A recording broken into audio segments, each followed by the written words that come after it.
Splish, splash. The water was warm underneath the afternoon sun. Frida and her little brother Gio were splashing in the pond on their grandmother's farm. The two children and their family were visiting Grandma for the week. It was sunny and bright outside. They'd had a wonderful afternoon playing and swimming together. Just then, the children heard their grandma's voice. "Time to get out," she told them. Her voice was sweet and comfortable, like a hug or Frida's favorite blanket. Grandma explained that it was starting to get late. She said they should get out of the water and dry off before the sun began to go down. So Frida and Gio waded out of the small pond, dripping water as they went. Grandma handed them each a fluffy towel that she had brought for them to dry off. The towels were as soft and dry as the grass of the field around the pond. And they were huge. When Grandma wrapped one towel around Frida's shoulders, it hung down to her ankles. On Gio, the other towel draped to the ground. The children felt cozy and safe, wrapped in Grandma's huge towels. All wrapped up, they followed their grandmother across the field of grass towards the house. The grass tickled their bare legs and feet. The yellow sun was still bright in the blue sky over the house, but it was getting lower and lower. Grandma's house had a porch that went all the way around it. The porch had a hammock and large, comfortable chairs on it. Frida and Gio often loved to sit in the oversized chairs or swing in the hammock on the shady porch. Right now, though, they followed Grandma through the front door and into the house. It was cool inside.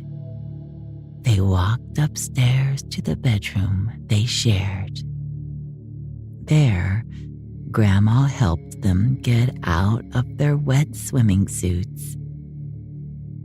She hung up their suits to dry and helped them wipe the remaining droplets of water from their arms and legs before putting on their pajamas.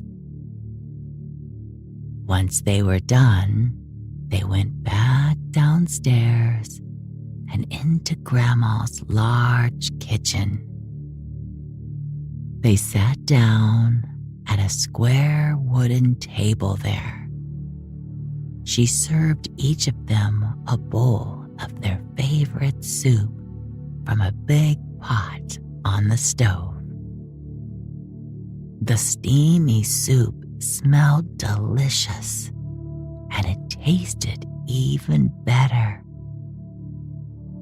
When they were done eating, Grandma took Frida and Gio by the hands, and the three of them walked together to the bathroom to brush their teeth.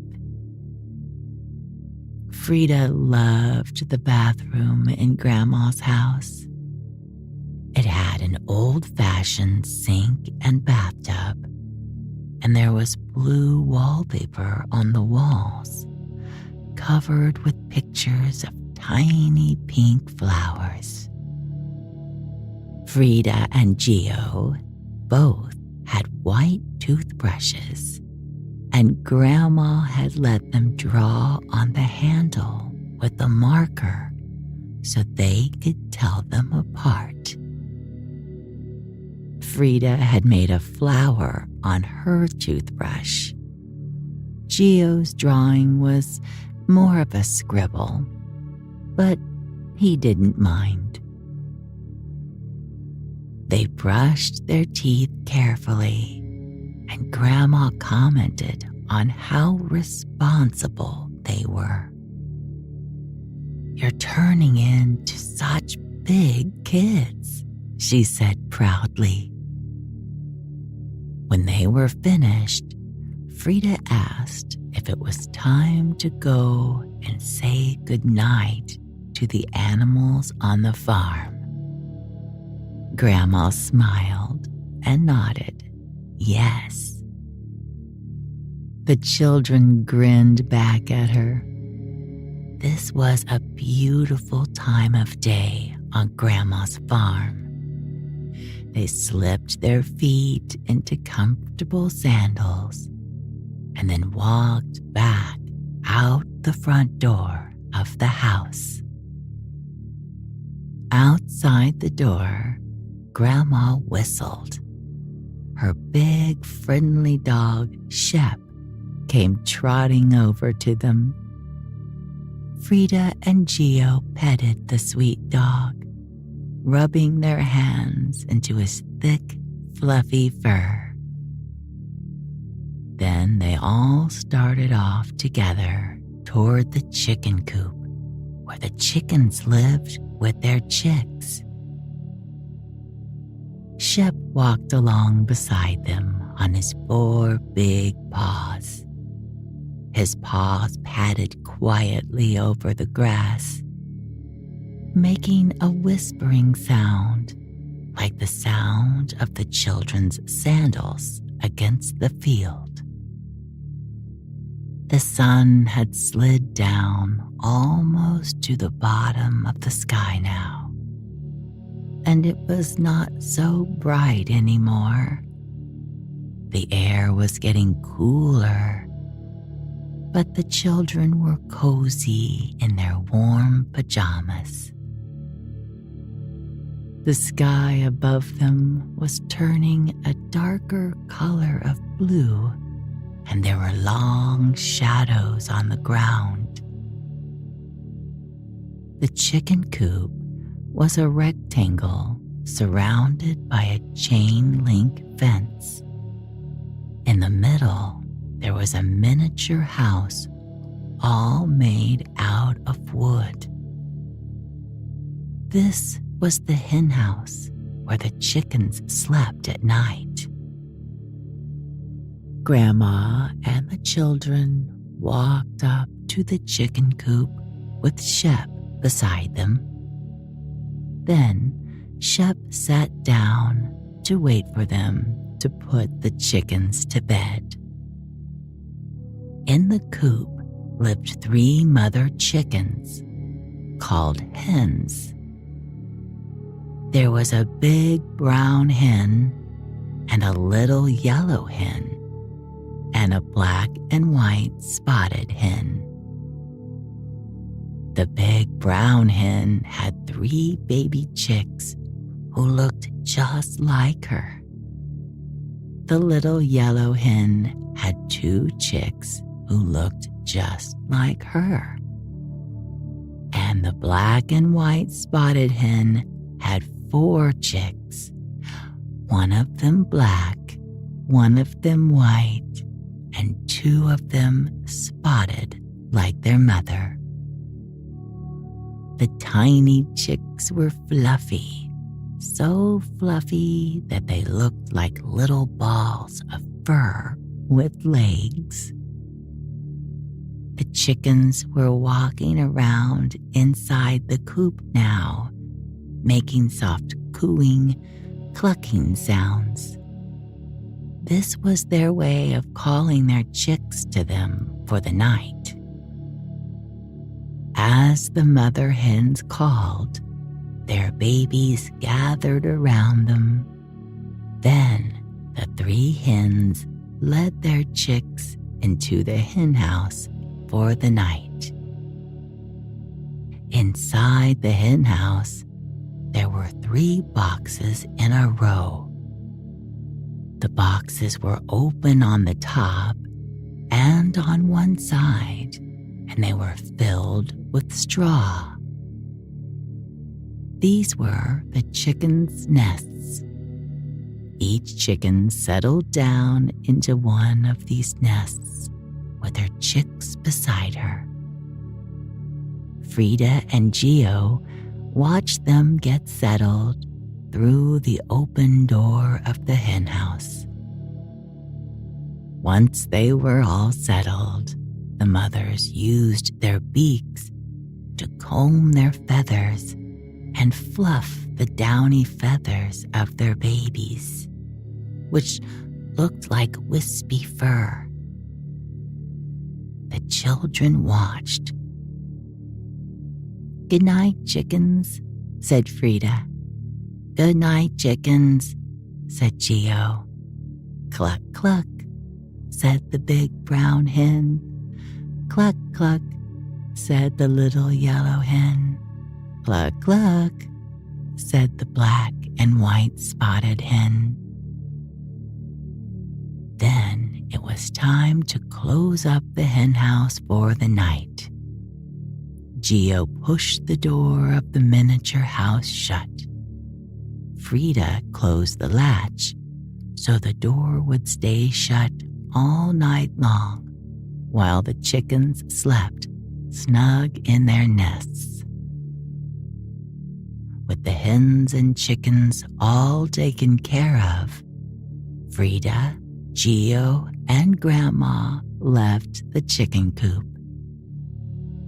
They walked towards the field where the sheep grazed, with Shep following along right behind them. There were 5 black sheep and 5 white sheep, making 10 sheep in all. They stood quietly in a grassy field with a fence around it, made out of wood. There was a gate in the fence, and this is where they went now. Shep sat down outside the gate, ready to wait again, this time for them to say goodnight to the sheep. Grandma unlatched the gate, and the children followed her through it. As soon as they stepped through the gate into the sheep's field, the woolly animals walked over to them, making soft baaing noises. Frida and Geo petted the friendly sheep. Their hair was very thick and a little bit scratchy. It felt warm to their fingers, like it had soaked up the sun from the afternoon. The children scratched the sheep's warm, woolly heads and patted their warm, woolly backs. Both Frida and Geo petted all of the 10 sheep. The 5 black sheep and the 5 white sheep, one by one. They made sure every sheep got a turn to get its head scratched and its back rubbed. "Good night, sheep," said Frida. "Good night, sheep," said Geo. "Ba, ba," said all the 10 sheep. "Ba, ba." Then Grandma unlatched the gate to the sheep's field again. The children walked back out where Shep was sitting, still waiting patiently for them. Grandma followed them out and shut the gate behind her, carefully closing the latch once again. Then the three of them set out on their way, with Shep padding along softly next to them. Now they walked over to a large red barn. This was where the cows lived. There were 2 large, quiet, gentle cows on the farm. They were named Buttercup and Rosa.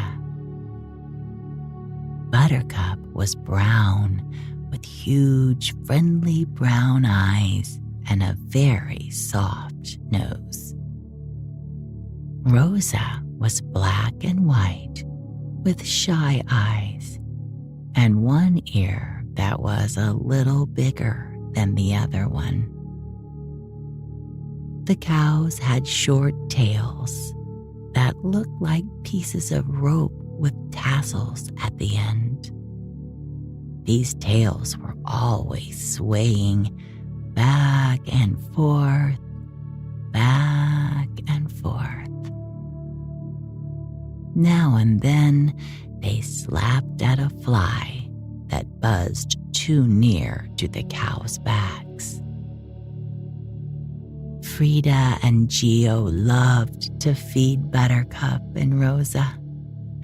They loved to watch the peaceful cows munching as they stood quietly in the barn or in the field nearby. This evening, Frida asked Grandma if they could give the cows a bedtime snack. Grandma said yes. So Frida and Geo went to a cooler in the corner of the barn. Frida opened the cooler and they each took out a piece of celery. They took the light green vegetables to the waiting cows and held them up. Frida offered her piece of celery to Buttercup, and Geo offered his piece of celery to Rosa. He stood on his tiptoes as he put the food near Rosa's mouth. The cows stuck out their big pink tongues and wrapped them around the green sticks of celery. They pulled the celery into their gentle mouths. Crunch, crunch, crunch. The cows slowly munched their bedtime snack, looking at the children gratefully out of dark eyes. Frida thought the cows could say thank you with their eyes better than any of the other animals, except for Shep. When the cows were done with their snack, the children patted them on their sides. The cow's fur was short and flat against their bellies. If you rubbed it one way, it was soft and slick. If you rubbed it the other way, it felt prickly. The children rubbed it the soft way. "Good night, Buttercup. Good night, Rosa," said Frida. "Good night, Buttercup. Good night, Rosa," said Geo. "Moo," said Buttercup. "Moo," said Rosa. The children waved goodbye to the sweet cows, who looked back at them with the eyes that said, "Thank you so well."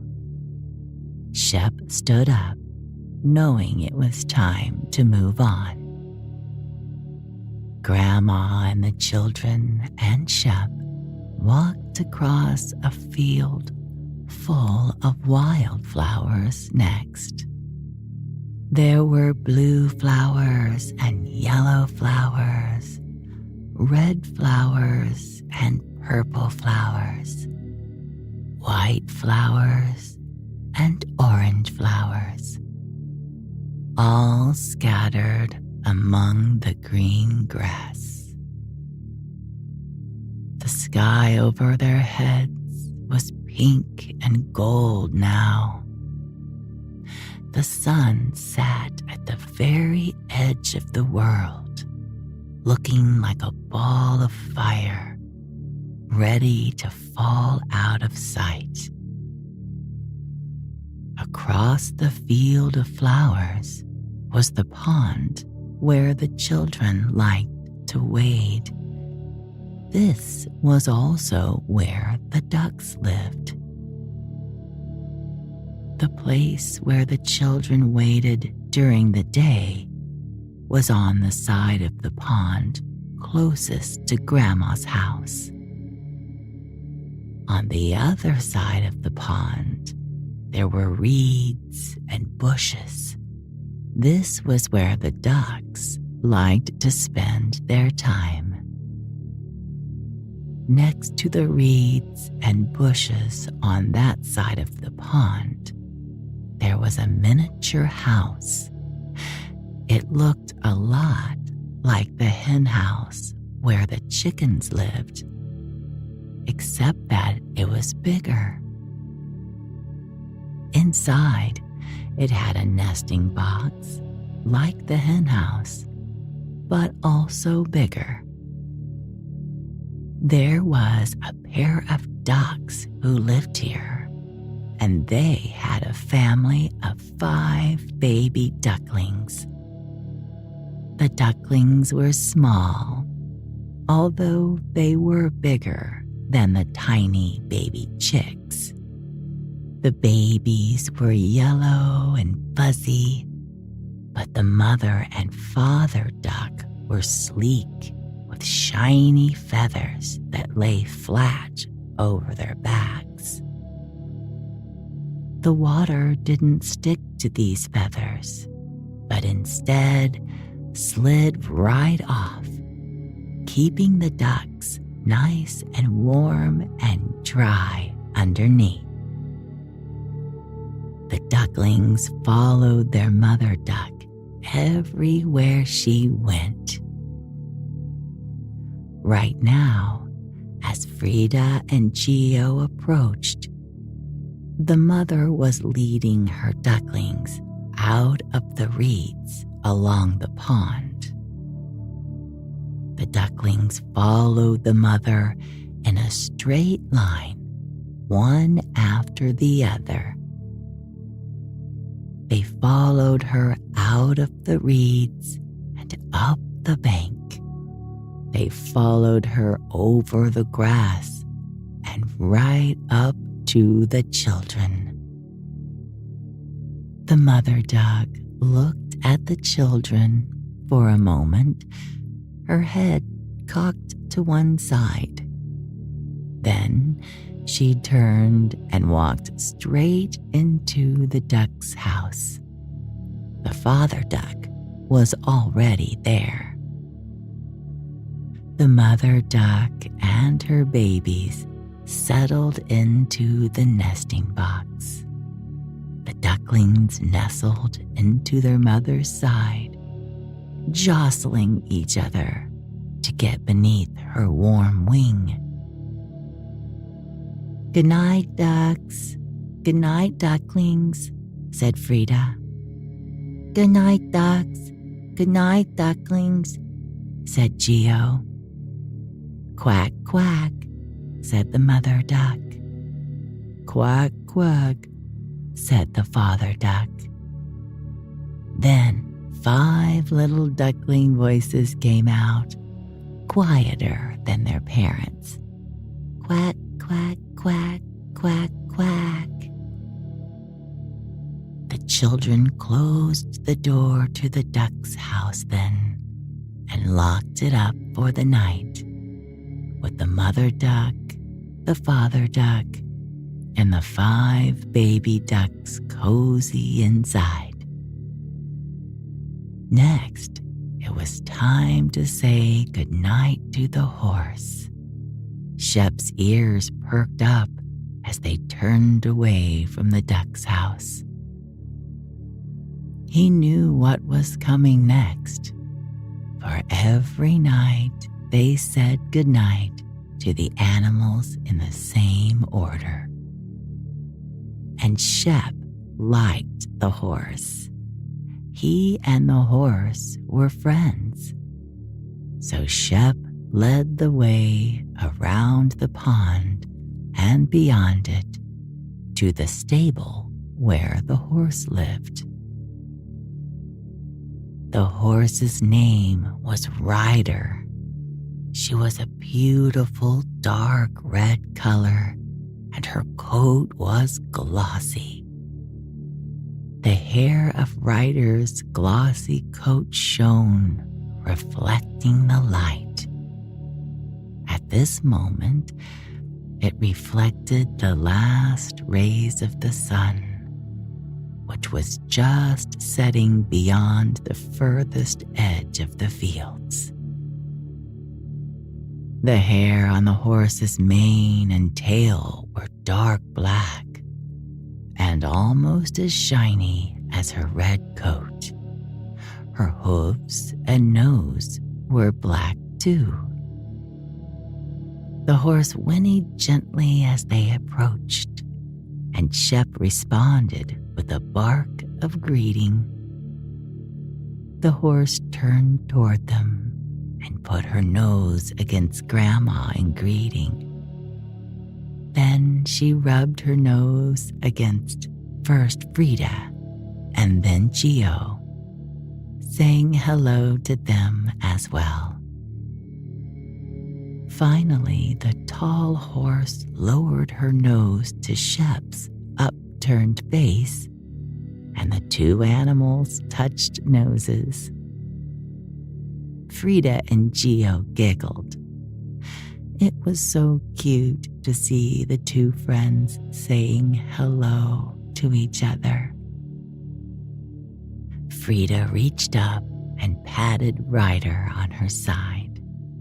Her body felt strong and warm, and the short hair of her coat felt as glossy as it looked. Geo petted the horse too, and so did Grandma. They all loved Ryder. Then Grandma let each of the children give the horse a treat before saying goodnight. She took a carrot from her pocket and broke it in half. Frida held out her half of the carrot in her open hand, and Ryder ate it in one bite. Then Geo held out his half of the carrot. One more bite, and that was gone too. The children caressed the strong, gentle horse once more, and then it was time to be on their way. It was almost their own bedtime now. "Good night, Ryder," said Frida. "Good night, Ryder," said Geo. "Woof," said Shep. "Nay," the horse replied. She turned her head back to her stall, and the children turned to go. The sun had disappeared now, and the sky was turning purple and gray. Soon it would be dark. They started back across the fields towards Grandma's house, but then Frida stopped. Looking up at the sky, she pointed. She had spotted the first star of the night. She and Geo and Grandma and Shep all stood in the field and looked up, way up, at the shining point of light in the purple and gray sky. Soon they knew the sky would be full of stars, sparkling across the dark sky like glitter. But right now, this was the very first one to appear, and that made it special. You could make a wish on the first star each night. So they all took a moment to make a silent wish. Frida's wish was almost more like a thank you. She wished for everything to stay as beautiful and wonderful as it was right then and there on Grandma's farm. She felt happy and homey and peaceful. And then the children and their grandma and the faithful dog began their walk again. They walked towards Grandma's snug house, which they could see across the fields. The lights were on inside the house, and they could see the windows all lit up, glowing into the falling night. It looked like a wonderful place to get snuggled down under the covers and fall asleep. And it was. Good night.